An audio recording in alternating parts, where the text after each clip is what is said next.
ver a viabilidade de como pegar o semiárido e tornar ele mais produtivo via agricultura, que é a coisa mais, sei lá, coisa mais básica da humanidade, né? Revolução agrícola.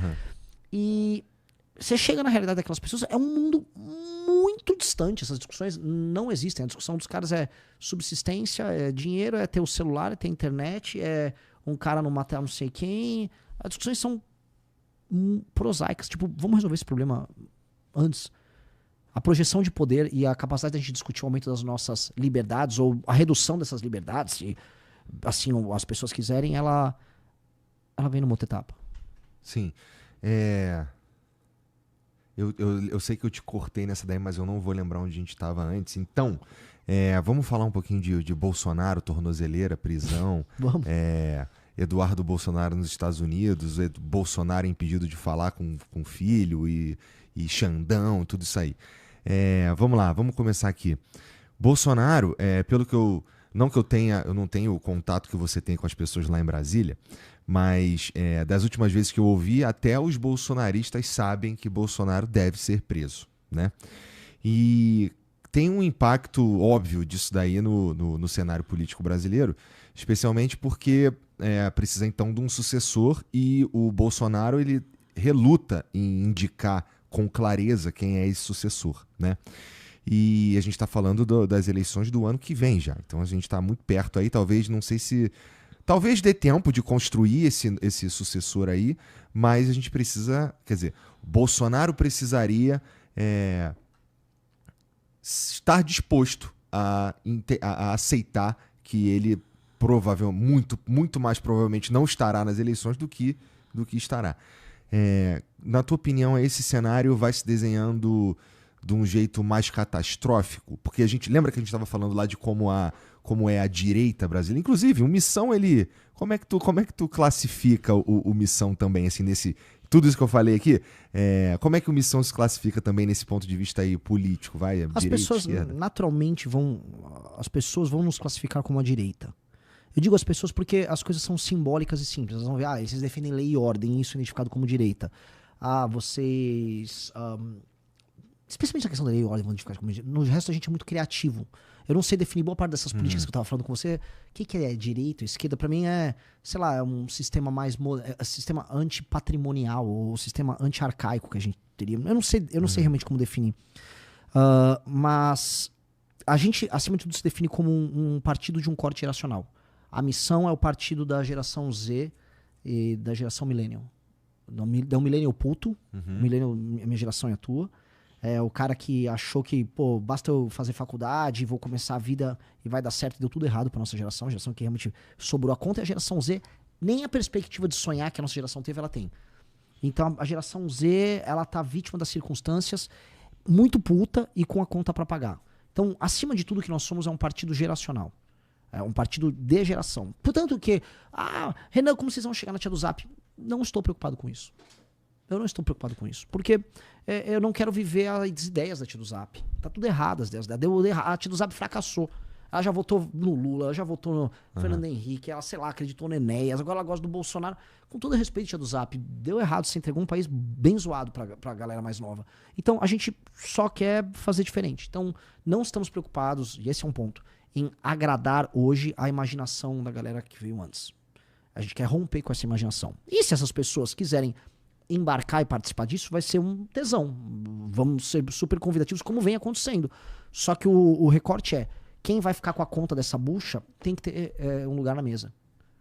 Que são essas pessoas mais jovens. Essa pessoa mais jovem vai ter que ter um lugar na mesa. Acabou não ter um lugar na mesa. E a gente vai botar essas pessoas na mesa. Esse é o nosso mote. Entendi. Não sei se é direita ou esquerda, honestamente, sei lá, cara. Pra mim é direita em termos principiológicos, mas em termos de ação é uma coisa muito, muito peculiar. É uma coisa anômala. Tá. E aí, tá bom. Então vamos voltar pro lance do Bolsonaro lá e o seu possível sucessor ou o cenário que vai se desenhar pro ano que vem aí. É caótico, eu suponho, que tu acha. Eu acho que já estava caótico. Eu adoro fazer nas lives lá uma cobertura sobre isso. Porque essas brigas, as microbrigas da direita me fascinam, né? Porque é muito picareta, muito pilantra, muito malandro. Tem umas pessoas sérias aqui e ali. E é um jogo feio. O que eu penso, eu já usei isso uma vez num vídeo, mas dá pra trazer isso aqui de uma maneira interessante. O Bolsonaro unificou muita gente que, né, tinha nada a ver entre si. Então o Ciro Nogueira se define hoje como um bolsonarista. O Ciro Nogueira, ele é um oligarca do Piauí. Ele esteve sempre com o PT. Se o PT chamar agora, ele vai. Mas ele é bolsonarista. Rogério Marinho, que era do PSDB, sempre foi um tucano, também meio coronelista lá do Rio Grande do Norte, também é um bolsonarista. O Nicolas é um jovem evangélico que sabe usar redes sociais, bolsonarista. O Ricardo Salles é um bolsonarista. Várias pessoas são bolsonaristas. O Bolsonaro ele é um elemento que aglutinou muita gente que ganhou like, viu, cresceu, ganhou voto. Like, viu, é voto. Ganhou, se elegeu, querem construir suas carreiras políticas. E em um determinado momento o Bolsonaro deixou de ser legal e bacana, como, vamos dizer, esse gancho que, né, puxa eles, e ele virou um fardo. Então todos eles torcem para o Bolsonaro só desaparecer lentamente e não dá problema para eles. Todos eles torcem para isso. Tirando o Eduardo, tirando o Carlos. O Jair Renan não sabe disso, porque o Jair Renan ele é deficiente, então ele não sabe o que ele quer. Acho que ele quer só, sei lá, eu quero uma balada. Sabe? Ele é mongoloide, então não tem muito que colocar o Jair Renan. Tirando eles, e o Flávio que quer ganhar dinheiro. O Flávio, ele nem tá ligando muito pra isso. Então tirando o Eduardo e o Carlos porque ama o papai dele, e o Eduardo porque quer ser o sucessor do pai. Tirando o próprio pai, alguns poucos aliados, ninguém liga pro Jair. E isso tava muito claro já nos últimos 2 anos, quando pintou o Marçal, todo mundo, sabe, o Nicolas, ai, o Marçal é interessante, é de sistema. Aqueles papos, sabe, Marçal é de sistema. Veio aquela conversinha, então já tava dando merda. Uhum. Como tá dando merda e como esses caras são muito volúveis, né? Mudam de ideia aqui e ali, votam mal, tem um trabalho parlamentar meio ruim, mas tem voto, que é o que interessa, na gincana, né? Voltamos pro voto. O Centrão, que gosta de gincana, falou: envelopa essa galera, traz pra cá e quero o desenho. Vamos pegar um cara sério, respeitado aqui, que é um bom executor, que é o Tarcísio. Pega esse cara que a galera vê como sério, que tá bem aprovado em São Paulo. Bolsonaro endossa ele. Ainda não endossou. Ainda não. Mas qual era o game? Bolsonaro endossa ele, que se te prender, esse cara vai te dar lá o perdão, ele vai te soltar. E aí a gente vai fazer vários senadores. E aí a gente vira o jogo. Aí lá pra 2030 pode ser que você concorra de novo. E pra 2030, o Bolsonaro não é otário. Você tá achando que eu sou trouxa? Porra. Né? Que eles estão fazendo um bolsonarismo sem Bolsonaro, que era o projeto. Um bolsonarismo sem Bolsonaro. Leva a parte boa, que são os votos. Leva esse bando de político oportunista que vão sair ganhando voto. Tarcísio contra o comunismo. Então vai ter um discurso pro grande público, que é o Tarcísio contra o comunismo. Só que é um Tarcísio pelo centrão. Aí assim, o Tarcísio, presidente, com o Ciro Nogueira, coronel do Piauí. Um lugar que basicamente a maior parte das pessoas hoje estão mais no Bolsa Família do que com carteira de trabalho. Os municípios não se pagam. Acho que, não sei se é o Piauí ou Alagoas, tem a maior taxa de analfabetismo do Brasil. Esse cara lá, não, tô modernizando o Brasil. Então, uma ova. Você só tá validando aquele mesmo câncer que a gente tava falando. Uhum. Então, o Centrão tá escolhendo essa candidatura, ele tomou a direita pra si, o Tarcísio era o nome. Era esse o desenho. Só que faltou combinar com os Bolsonaro. Tava pintando esse desenho, tava pintando a prisão do Bolsonaro, ia dar merda também pro Eduardo, aí o Eduardo vai embora. E aí eu acho que quem arquitetou o plano, porque é o mais inteligente ali, o Paulo Figueiredo, ele arquiteta essa ideia de embutir nessas sanções do Trump, as questões que envolvem Bolsonaro e Alexandre de Moraes, sabendo que qualquer coisa que atingisse eles, o Alexandre de Moraes, o Paulo Figueiredo foi muito astuto, responderia agravando. E ali, num jogo que o Bolsonaro ia lentamente morrer, eles começam a bagunçar o coreto. E essa bagunça de coreto gera muitas reações. Por exemplo, o Tarcísio, ele se dava bem com, ele se dá bem com o STF. Ele era um nome que o STF, não, beleza, Tarcísio... Aí ele vai ser obrigado, ele vai ter que atacar o STF, vai ter que falar, não, tem que sancionar o Moraes. Ele vai fazer isso, governador de São Paulo. Ao mesmo tempo, essas sanções atingem muito o estado de São Paulo. Então ele tem que atuar, ou mostrar que atua em nome de uma negociação que salve as empresas de São Paulo. Tá, mas ele ficou tomando bronca do Eduardo por fazer isso. Tipo, não é pra fazer nada disso. É pra você falar que é pra cair o Alexandre de Moraes, porque meu pai não pode se pagar por isso. Temos que salvar a democracia brasileira, que é o argumento lá do Eduardo. Então o Tarcísio ficou lenhado nisso aí. Ele começou a apanhar dos dois lados. O Centrão fica numa segunda, porque o Centrão quer resolver essa bagaça. E o Tarcísio, como não é líder, né, eu falo muito assim, o Tarcísio é um engenheiro, ele não é um arquiteto. A arquitetura são pessoas com imaginação política de pensar soluções e projetos. Isso é um arquiteto. Ele é um engenheiro. Então ele foi engenheiro da Dilma, do projeto do PT. Quando ele trabalhou no governo Dilma. Depois ele foi engenheiro do Moreira Franco e do PMDB no governo do Temer. Era engenheiro. Eles imaginavam, por exemplo, plano de futuro, ele executava. Depois ele foi engenheiro do Bolsonaro. Ele é engenheiro do Bolsonaro até agora. E o Centrão tá convocando ele, contratando ele para ser engenheiro do Centrão. Que é o que ele faz. Como é um engenheiro, ele é um contratado para tocar. E tem o Tarcísio é um dos raros caras na política brasileira que você percebe que ele tem um QI bem alto. Ele tem uma capacidade de raciocínio fora do comum. Talvez não seja uma pessoa criativa, mas ele é uma pessoa executiva, raciocínio organizado. Não acho que ele seja desonesto. Não acho que é o caso dele. Mas ele é um executor de um projeto alheio. Então, quando ele estava no Bolsonaro, estou fazendo pontes aqui. Tá aí. E as cagadas da pandemia? Ele não tinha opinião. O engenheiro está executando. Ele não tem opiniões sobre as coisas que importam. E isso é muito preocupante, porque ele estava hoje num projeto dos caras que estão matando o Brasil. São esses caras do Centrão. Que estão com o PT também. Assim, não dá para esquecer. O Kassab, que é o articulador político do Tarcísio, tá no governo do PT. Com o PSD. Ao mesmo tempo. E ninguém liga, porque assim, se eu for explicar para as pessoas que estão na política, os analistas, os bolsonaristas de esquerda vão fingir que isso não acontece, que não existe isso. Eles só vão ficar um matando o outro. Mas voltando para a questão da direita.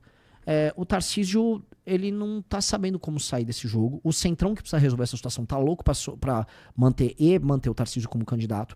O Partido Novo, que tava nesse arranjo, porque é muito bom pros caras do Partido Novo apoiar um candidato lançado pelo Bolsonaro, porque o Partido Novo, os caras são bolsonaristas, já viram que agora, lança o Zema, aí vão ter um evento de lançamento de candidatura do Zema agora em agosto, lança o Zema, põe no game, e aí o jogo bagunça. Bagunça pro Centrão e bagunça pra direita. Uhum. Então a situação pra direita está complicada, ela não tá exatamente fácil. E, enfim, não era pra estar exatamente, quer dizer, não era pra ser diferente porque a direita, que é liderada por um cara que é um fraco, incapaz, é um homem burro, que é o Bolsonaro, ela não vai fazer nada muito diferente disso. Ela vai ser tosca, ela vai ser personalista. A única coisa que importa pro Bolsonaro é o Bolsonaro.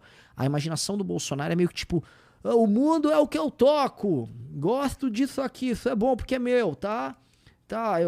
Então, assim, o mundo dele é um mundo que ele tem que estar no centro das atenções. Então, quando teve, por exemplo, o 7 de setembro de 2022, o Brasil fez 200 anos da independência, o evento lá era um comício do Bolsonaro, em que ele falou que ele era imbrochável. Como assim? O Brasil, 200 anos da independência, o foco era, vamos dizer, a capacidade de erguer um pênis do Bolsonaro. Como assim? E foi. Tudo que ele fala, a democracia tá acabando porque eu não vou participar da eleição. E tudo é eu. E tudo é sobre ele. E qual é o problema que a direita virou tudo sobre um cara medíocre? Medíocre, ele não é medíocre é mediano. Ele é um cara débil, mas carismático, mais popular. Ia dar merda, né? E é tão débil que ele não conseguiu montar um partido e as decisões políticas dele são tomadas por um Valdemar, que é um cara que tava de tornozeleira e participou do Mensalão e do Petrolão. Porra, é isso a direita? Igor, as pessoas que saíram na rua em 2015 contra a corrupção, Valdemar na cadeia, elas viraram vassalas de um projeto de retardado. Aí depois ficam assustadas, perdemos pro Lula, perdemos pro Xandão. Lógico, o Lula é um obstinado, um safado obstinado, leal com os bandidos dele. O Bolsonaro nem leal com os bandidos dele é. O Bolsonaro, um cara começou a dar problema, ele entrega o cara. O Lula não entrega os outros bandidos. É outro tipo de lógica de quadrilha. O Xandão, se alguém acompanhar a carreira do Xandão, o Xandão é inteligentíssimo, muito obstinado, com uma cabeça voltada pra guerra. Passava concurso com notas altas, entrava, a carreira dele foi meteórica. Gosta de briga, sempre gostou. Um cara desse, inteligente e obstinado, focado, vai derrotar um cara tosco, bobo e covarde. E aí os fãs do Bolsonaro ficam, mais o quê? Tipo assim, vocês perderam porque o líder de vocês era uma merda. Vai ficar reclamando? O líder era uma merda. Mas não dá pra discutir isso com os caras. Porque na cabeça deles, eles amam o Bolsonaro. E o Bolsonaro representa, sei lá... Eles são apaixonados, cara. É paixão de homem, velho. Paixão de homem é a pior coisa que tem. Paixão de homem, o cara vai gostar do cara até o resto da vida. Então, não vou questionar a paixão de homem, né? Entendi. Não tem o que fazer. Ô, Vitão, bom, a gente coloca uma tela de espera, pelo amor de Deus, que eu vou mijar, que senão eu vou explodir aqui. E a gente volta a falar de internet já, peraí. Fechou. Pronto, estou desmutado já. Desculpa aí, família, tá? Salva muito mesmo ali no banheiro. Bom, tá, a gente tá falando da direita, como ela opera, como ela funciona. A direita, ela é notoriamente, assim, muito mais eficiente que a esquerda, ou não sei, pelo menos da última vez que eu chequei, né? Faz um tempo que eu não entro no Twitter. Entrei hoje para pesquisar coisas sobre você, inclusive.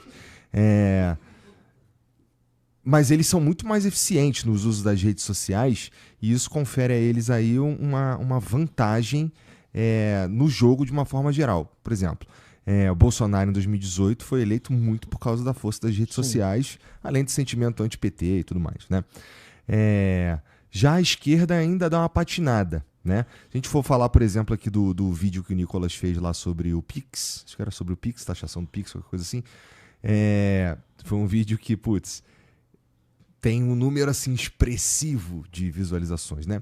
Já a esquerda não consegue reproduzir isso daí, assim... E tenta, né? Não tenta, rola. mas não rola e tal. A gente pode esperar que vai ser uma eleição bastante disputada também, se eu tô falando do ano que vem, nas redes sociais, com certeza, né? Sim. É natural, é meio que... O debate público hoje acontece majoritariamente em rede social, e o debate que interessa acontece em rede social. Os números são... o número de uma grande viralização pode ser parecido com o número de, da audiência de um jornal nacional, dependendo do caso. E sim, assim, a esquerda ela larga muito atrás, mas também que a esquerda é uma bosta nisso aí. Eles são muito louco, eles acham os bonzão em comunicação, aí chega lá, a produção audiovisual deles é constrangedora. Eu acho que eles ficaram, sei lá, olhando, parece que eles estão, assim, nós somos superiores intelectualmente, e a gente sabe fazer, a gente usa a TV, a gente está fazendo isso há um tempão, e a direita, os bolsonaristas, eles entenderam como usar as redes sociais de forma muito mais eficiente, bem antes dos caras da esquerda perceberem que isso era importante, né? E aí a gente cai no cenário do jeito que tá, que pelo menos no ponto de vista de rede social, assim, desproporcional, né? Sim.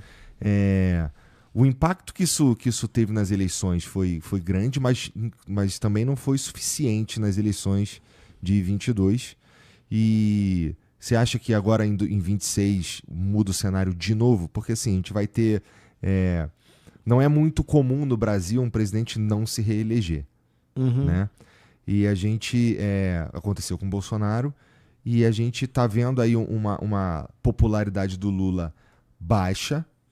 Talvez agora com esse lance que está acontecendo aí tenha uma certa retomada, mas ainda assim não é grande, a ponto de sustentar uma forte investida nas redes sociais. E como é que tu enxerga o cenário que está se formando? O cenário que está se formando era um candidato do centrão, que era o Tarcísio. Era o Lula, ou o sucessor... Era o Haddad. Vamos ver se eles vão manter, se o Lula se assanha. E a gente. Meio que assim, era a gente. Mas e aí, como é que as redes sociais e a internet entram nessa equação aí? Tanto o candidato do PT quanto o Tarcísio, se for candidato, eles são totalmente boring. Eles são chatos, vão falar coisas repetitivas. Os únicos que vão falar uma coisa interessante seremos nós. Os únicos que vão falar alguma coisa interessante na discussão de rede social com um projeto que vai cutucar as pessoas, seremos nós. Nesse ponto, vamos dizer, a missão ela larga muito na frente. Eu não vejo outros propondo uma candidatura. Tinha o Ciro tá fazendo barulho. O Ciro já é um produto bem velho, repetindo as mesmas coisas e provavelmente ele vai ser candidato pro governo do Ceará. Ou vai participar de um arranjo de uma candidatura no Ceará. Então, seremos nós a candidatura que eu acho que vai movimentar a internet. Porque essa eleição aqui, o Centrão queria fechar com o Tarcísio, muito porque o Tarcísio seria o candidato com tanto TV, tanto dinheiro, com todos os bolsonaristas gravando vídeo, endossando ele, que ele só ia assim na rejeição do Lula e ele ganharia. A gente tem que concorrer, a ideia nossa nesse game é usar naturalmente as redes sociais para trazer discussões novas que esses caras não estão prontos para discutir. Porque o Brasil vai quebrar em 2028 e a gente precisa ter uma candidatura que vai falar, você, Tarcísio, você com esses putos do Centrão, você vai acabar você vai tornar a compra de voto crime hediondo? Não. Você vai declarar guerra ao crime organizado? Você nem declarou guerra ao PCC aqui em São Paulo? A gente vai. Você topa? Vamos com um compromisso. O presidente da República, em vez de fazer festinha de posse, botar o Carluxo pendurado no carro de novo, ou a Janja com um monte de índio, vamos assim, lá no morro, lá no Rio de Janeiro, simbolicamente, iniciamos isso aqui, vamos retomar esse território? Não sei. Por que eles não vão fazer? Porque eles não vão fazer nada drástico. Vão fazer uma reforminha, privatizam um negócio pra fazer caixa, e vão tentar ir remediando. Que é isso que o Brasil faz desde sempre. A gente empurra tudo com a barriga. E a gente vai vir com um discurso, nesse ponto, que é um discurso muito agressivo, que vai tomar as redes, que é um discurso de propor mudanças drásticas. Que é o que eu citei. Declaração de guerra. Vamos ter que entrar com um papo que vai ter que mobilizar as pessoas na rede, porque é um papo concreto de mexer com sistemas de incentivo envolvendo auxílios, Bolsa Família. Como é que é? A gente vai ficar comemorando que mais pessoas estão usando isso? É isso? É isso que a gente se tornou? As fraudes que envolvem isso? Discussões que são duras, são bem impopulares, mas que vão movimentar muito as redes numa eleição. Cara, o Acre tem hoje status para ser um estado? Ou o Acre tinha que voltar a ser um território e arrumar casa para um dia voltar a ser estado? Faz sentido o Acre, com 500 mil habitantes, ter 3 senadores? Faz sentido o Pará, que tem Belém, 55% da população mora em favela, tá fazendo a COP30 para falar de meio ambiente, com o Barbalho, que é um dos maiores corruptos, uma família de corrupto, de gangster, os Barbalho lá. O Pará tá nessa situação. O Pará é um dos maiores exportadores de mão de obra pro resto do Brasil, porque as pessoas estão indo embora do Pará. Só que o Pará é deputado federal, o Pará tá nessa situação, o Piauí do Ciro Nogueira tá nessa situação. A gente vai ter que discutir essas coisas que são concretas e que todo mundo tem medo de falar. Todo mundo tem medo de falar, porque elas envolvem voto, envolvem estrutura política. A gente vai botar esse dedo na ferida. Em termos de rede, acho que é a única coisa que vai mobilizar as eleições, porque essas eleições para 2026 estão sendo construídas para serem eleições xoxas. O Tarcísio, vou fazer uma ponte aqui e a gente vai negociar para aumentar e diminuir o déficit, vamos focar em construir uma outra ponte em outro lugar, e depois eu vou lá montar uma nova ponte, e viva Bolsonaro, Bolsonaro eu te amo, Bolsonaro eu gosto de você. E aí o Haddad, não, essa taxação na verdade é para um rico, e não, mas o IOF tá pegando todo mundo que tem MEI e tal. Não é, mas o cara que tem MEI é rico também, então, vai ser esse o papo, mas os Estados Unidos são nosso inimigo. É uma discussão meio mongoloide. Mas é a discussão, olha que interessante, o desenho para 26 é voltado para ser uma discussão do jogo político para a internet, que é uma discussão meio combinada de cartas marcadas, inclusive com a STF endossando as 2 candidaturas, que era o desenho pré essa briga. Alguém tem que ir lá e quebrar o coreto, mas não quebrar tosco, como, vamos dizer, o Pablo Marçal apareceu na eleição de 24. Vou fazer um teleférico, aquilo é um retardo, aquilo é um débil mental. Pô, vocês viram pessoalmente, né? Não vou ficar assim, vocês sabem o que é esse cara. Não é pra fazer isso. A gente tem que propor coisas muito duras. O Brasil vai quebrar em 28. A gente tem que fazer coisa nova. E eu acho que isso que vai movimentar as redes. Eu tenho que ter essa crença. Porque se a gente não tiver essa crença, significa também que os brasileiros só estão cagando. Foda-se, vai. Me empurra aí um pouquinho com a barriga. Não dá, velho. Não vale a pena. Entendi. E, cara, quando eu tava olhando lá no Twitter, apareceu pra mim aqui umas paradas que tu falou, por exemplo, se for assim, algo parecido com bolsonaristas não estarão no Missão. Sim. De jeito nenhum. Jeito nenhum. A não ser que o cara, assim, se um cara que é um bolsonarista, ele fala, cara, eu deixei de ser Bolsonaro, o Bolsonaro cometeu todos os erros que todo mundo sabe que ele cometeu, mas eu tenho o meu conjunto de valores, e esses valores, eles se adaptam na missão. Quero treinar, quero ler, quero produzir, quero militar com essas pessoas pela causa. Sim, as pessoas mudam e podem ser bem-vindas. Agora, exercer bolsonarismo, que é tipo, vou gravar uns vídeos, fora comunistas, o cara não vai ficar. Eu vou te dar um exemplo concreto disso. Nenhum grupo político faz isso no Brasil. Eu tô falando, gente, me mostre um que faça. A gente elegeu, acho que o 5º vereador mais votado de Curitiba, João Bétega. Eu já sabia que ele era erros nossos, a gente não é perfeito. Eu já sabia que ele era meio atrapalhado das ideias. Tudo bem. Ganhou.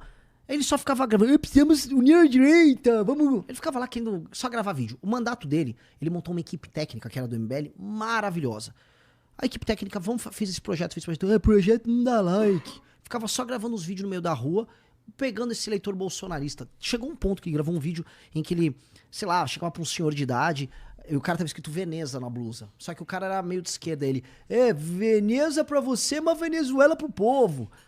Sério, a gente falou, não dá. O cara não trabalha, o cara é um péssimo vereador, o cara só quer ter like, e nessa lógica dele de só quer ter like, ele pode ser que ele ganhe pra deputado fazendo isso. Porque vai ter eleitor pra isso. Ele tava vivendo esse bolsonarismo, que é essa política de idiota. Cara, ele foi expulso do movimento, mesmo com mandato, mesmo sendo um cara que ganharia pra deputado se tivesse no nosso partido, e ele... os 9 funcionários do gabinete dele, os 9 pediram demissão, no meio de uma crise. Sabe, a gente tinha salários ok e tal, todos pediram demissão, estão se arranjando agora no setor privado e tal, e deram uma banana pro cara. Esse é o tipo de espírito que a gente tem que ter. Tipo, cara, a gente perdeu um vereador, o 5º vereador mais votado de Curitiba, perdemos isso, dane-se, e o exemplo que a gente dá, inclusive dos caras pedirem a demissão em nome desse valor, é o exemplo que a gente tem que dar pra não entrar outros idiotas desse. Porque, vamos dizer, existe aquela coisa, às vezes não se nasce bolsonarista, torna-se. Então aquele garoto, esse Bétega, ele não era bolsonarista, mas ele viu, cara, vou ter muito mais like virando essa tranqueira. Ele virou dentro da nossa estrutura, expulso. Então, isso faz parte tanto do nosso dia a dia, que a gente será isso. Agora, o eleitor bolsonarista quiser votar, venha votar, vai gostar dos projetos, a gente não vai abrir concessão do tipo, não, Mito tem belo e os olhos verdes. Cara, o Mito é um idiota. Ferrou a gente, ferrou a revolução que tava rolando no Brasil de combate à corrupção. Ele ferrou isso pra salvar o filho ladrão dele. Não vamos deixar de falar isso. É um frouxo, é um bunda mole, é um tosco, é burro, não sabe o que faz, não sabe o que fala. Tava mandando o Trump montar uma base americana na Tríplice Fronteira. Não é líder de nada, não serviria pra administrar uma padaria. Aliás, bem difícil administrar padaria. Então, pelo amor de Deus, a gente não vai abrir a consciência. Agora, se uma pessoa vai ouvir tudo isso, vai falar, beleza, tô com vocês na guerra contra o crime organizado, tô com vocês pra gente enfrentar a elite do funcionalismo público, tô com vocês pra gente fazer com que as cidades no interior do Brasil sejam produtivas, bora, tamo junto. Aí é um jogo democrático. Só que a gente não vai abrir concessão, porque se a gente abrir concessão, a gente vira o Partido Novo, que abriu tanta concessão que hoje você não sabe mais identificar se o cara é um bolsonarista ou não. Entendi. Tem uma outra aqui também. Não, mas que a gente já falou pra caramba, que é a direita brasileira puxa o saco do Bolsonaro. Mas tem uma aqui que me chamou a atenção, cara. É assim, eu nem sei se essa tu falou mesmo, porque eu não vi num vídeo, tava só ali. Que é, políticos não são funcionários do povo. Sim. O que tu quer dizer com isso? Que literalmente isso. Mas que como assim? O político não é um funcionário do povo. Vamos lá, se eu tiver uma relação com um funcionário, eu tenho uma relação o funcionário tem uma relação de subordinação com o político, ou seja, desculpa, com o patrão. Uhum. Se o político é meu funcionário, eu posso chegar para um político, por favor, vota assim. Não, ele não vai votar. Se eu chegar para Erika Hilton e falar vota do jeito que eu quero, ela vai me mandar tomar naquele lugar, com razão. Se eu chegar, então tá demitida. Não tô demitida. Logo, se eu não tenho mando e ela não faz o que eu quero, a única coisa que resta pra essa analogia que é meio tosca é eu pago o salário da pessoa. Uhum. Mas isso não é o suficiente, porque o sistema democrático você vai pagar salário para representantes que vão defender coisas diferentes da sua. Então, quando a gente acha, o político é meu funcionário, logo nada. Essa mentalidade não serve para nada. Por isso que as pessoas não sabem cobrar político. Porque o político ele é muito maior do que um funcionário. Um funcionário, você pode demitir. Um político, ele é um representante, ele vai representar as tuas ideias, a tua região, teus valores. É um negócio nobre. Quando um funcionário te trai, você demite ele. Quando um político te trai, ele cometeu um crime capital, ele tem que desaparecer do aquele convívio. No Japão, um político é criminoso, ou que trai a população, quer fazer harakiri, pede demissão. É uma vergonha, por quê? Porque ele rompe um pacto de representação. Aqui não. Não, faça o que eu estou mandando, senhor político. Isso é uma mentalidade meio burra, que é aquela coisa assim, existe o povo e o povo é o patrão dos políticos. Não é assim que funciona. E eu não gosto dessa lógica, porque você nem cobra o político direito, achando que ele é um funcionário, você não cobra, e você não se organiza.